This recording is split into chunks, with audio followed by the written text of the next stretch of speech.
사무엘상 21장. 다윗은 길을 떠나고 요나단은 성읍으로 돌아갔다. 다윗은 노베에 있는 제사장 아히멜렉에게 갔다. 아히멜렉이 나가서 다윗을 맞으며 크게 놀랐다. 일행도 없이 혼자 오다니 대체 무슨 일입니까? 다윗은 제사장 아히멜렉에게 대답했다. 왕이 내게 임무를 맡겨 보내시면서 이것은 중요한 비밀이니 아무에게도 알리지 말라고 엄명을 내리셨습니다. 내 부하들과 정해진 장소에서 만나기로 했습니다. 이곳에 먹을 것이 좀 있습니까?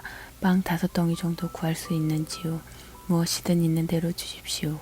제사장이 말했다. 보통 빵은 없고 거룩한 빵만 있습니다. 그대의 부하들이 며칠 사이에 여자와 잠자리한 적이 없다면 가져가도 좋습니다.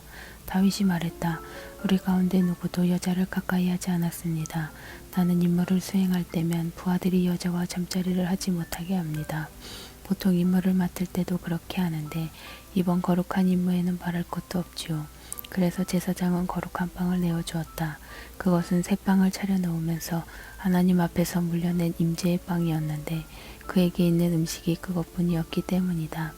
사울의 신하 가운데 한 사람이 그날 서원을 지키려고 그곳에 있었는데 그는 에돔 사람 도액으로 사울의 목적 가운데 우두머리였다. 다윗이 아히멜렉에게 물었다. 이곳에 혹시 창이나 칼이 있습니까? 왕의 명령이 너무 급해서 서둘러 떠나느라 무기를 챙길 겨를이 없었습니다. 제사장이 말했다. 그대가 상수리 나무 골짜기에서 죽인 블레셋 사람 골리앗의 칼이 여기 있습니다. 천에 싸서 에봇 뒤에 두었습니다. 갖고 싶으면 가져가십시오. 그것 말고 다른 무기는 없습니다. 다윗이 말했다. 그만한 칼이 어디 또 있겠습니까? 그것을 저에게 주십시오. 그 말을 마지막으로 다윗은 그곳을 급히 빠져나와 사울을 피해 필사적으로 도망쳤다. 그는 가드왕 아기스에게 갔다. 아기스의 신하들이 그를 보고 말했다. 이제는 그 유명한 다윗이 아닙니까? 사람들이 춤추면서 노래했던 그 사람 말입니다. 사울은 수천 명을 죽이고 다윗은 수만 명을 죽인다. 다윗은 자신의 정체가 들통난 것을 알고 당황했다. 그는 가드왕 아기스에게 최악의 일을 당할까 두려워했다. 그래서 그들이 보는 앞에서 미친 척하며 머리를 성문에 찍고 나서 입에 거품을 물고 수염에 침을 흘렸다. 아기스가 그 모습을 보고 신하들에게 말했다. 미친 자인 줄 보면 모르느냐? 너희가 어째서 이 자를 이곳에 들였느냐? 내가 참고 견뎌야 할 미친 자들이 부족해서 하나를 더 데려왔느냐? 이 자를 당장 내쫓아라. 사무엘상 22장. 다윗은 도망쳐 아둘람 굴로 피했다. 그의 형들을 비롯해서 그의 집안과 관계된 사람들이 그가 그곳에 있다는 소식을 듣고 내려와 합류했다. 뿐만 아니라 인생의 낙오자들, 온갖 실패한 사람과 불황자와 부적응자들도 모두 그의 곁으로 모여들었다. 다윗은 그들의 지도자가 되었는데 모두 400명쯤 되었다. 그 후에 다윗은 모압 땅 미스바로 갔다. 그는 모압 왕에게 간청했다. 저를 향한 하나님의 계획이 무엇인지를 제가 알게 될 때까지 제 아버지와 어머니가 피할 곳을 허락해 주십시오. 다윗은 부모를 모압 왕에게 맡겼다. 다윗이 숨어 지내는 동안 그의 부모는 그곳에 머물렀다. 예언자 갓이 다윗에게 말했다. 굴로 돌아가지 말고 유다로 가십시오. 다윗은 그가 말한 대로 헤레스보로 갔다. 사울이 다윗과 그 부하들의 행방에 대해 전해 들었다. 그때 그는 기브아 산 위에 있는 큰 상수리 나무 아래서 손에 창을 들고 앉아 신하들에게 둘러싸인 채로 회의를 열고 있었다. 그가 말했다. 이 베냐민 사람들아 잘 들어라. 행여 이새의 아들에게 너희의 미래를 의택할 생각은 아예 하지도 마라. 그가 너희에게 가장 좋은 땅을 내주고 너희 모두를 요직에 앉혀줄 것 같으냐. 생각을 고쳐 먹어라. 지금 너희는 작당하여 내 등 뒤에서 쑥덕거리고 있다. 내 아들이 이새의 아들과 내통하고 있는데도 그것을 내게 고하는 자가 하나도 없다. 내 아들이 그 반역자를 편들고 있는데도 신경 써서 그것을 내게 고하는 자가 너희 중에 하나도 없다. 그때 사울의 신하들과 함께 서 있던 에돔 사람 도액이 말했다. 제가 노베에서 이새의 아들과 아히두베 아들 아히멜렉이 만나는 것을 보았습니다. 아히멜렉이 그와 함께 기도하며 하나님의 인도하심을 구하고 그에게 먹을 것을 주고 블레셋 사람 골리앗의 칼을 주는 것을 제가 보았습니다. 사울이 사람을 보내 아히두베 아들 제사장 아히멜렉과 노베에 있는 그의 집안 제사장들을 모두 불러들였다. 그들 모두가 왕 앞에 나왔다. 사울이 말했다. 아히두베 아들아 내 말을 들어라. 예 왕이시여. 그가 말했다. 너는 어찌하여 이새의 아들과 한패가 되어 나를 대적했느냐. 어찌하여 그에게 빵과 칼을 주고 그와 함께 기도하여 하나님의 인도하심을 구하고 그를 반역자로 세워 나를 해치게 했느냐. 아히멜렉이 왕에게 대답했다. 왕의 수하에 왕의 사위이자 경호대장인 다윗만큼 충실한 신하가 없고 그보다 훌륭한 사람도 없습니다. 제가 그와 함께 기도하여 하나님의 인도하심을 구한 것이 그때가 처음입니까? 아닙니다. 저나 저의 집안에 어떤 죄도 씌우지 마십시오. 반역자라 하시는 말씀이 무슨 뜻인지 도무지 모르겠습니다. 왕이 말했다. 아히멜렉아, 너는 죽어 마땅하다. 너와 내 집안 사람 모두 죽을 것이다. 왕이 신복들에게 명령했다. 하나님의 제사장들을 애워싸고 모두 죽여라. 저들은 다윗과 한편이다. 저들은 다윗이 나를 피하여 달아나는 줄 알면서도 내게 알리지 않았다. 그러나 그들은 제사장들을 죽이려 하지 않았다. 하나님의 제사장들에게 손을 대고 싶지 않았던 것이다. 그러자 왕이 도액에게 말했다. 내가 제사장들을 죽여버려라. 에돔 사람 도액이 앞장서서 거룩한 옷을 입은 제사장 85명을 쳐서 죽였다. 이어서 사울은 제사장들의 성읍인 노백까지 학살의 손길을 뻗었다. 남자와 여자, 어린아이와 아기, 소와 나귀와 양 할 것 없이 모조리 죽였다. 아히두베 손자요 아히멜렉의 아들인 아비아달만이 겨우 몸을 피해 달아났다. 그는 도망쳐 다윗에게 가서 그와 한편이 되었다. 아비아달은 사울이 하나님의 제사장들을 살해한 일을 다윗에게 전했다. 다윗이 아비아달에게 말했다. 그럴 줄 알았소. 내가 그날 거기서 에돔 사람을 보았는데 그가 사울에게 말할 줄 알았소. 그대 아버지 집안의 사람들이 몰살당한 것은 내 탓이오.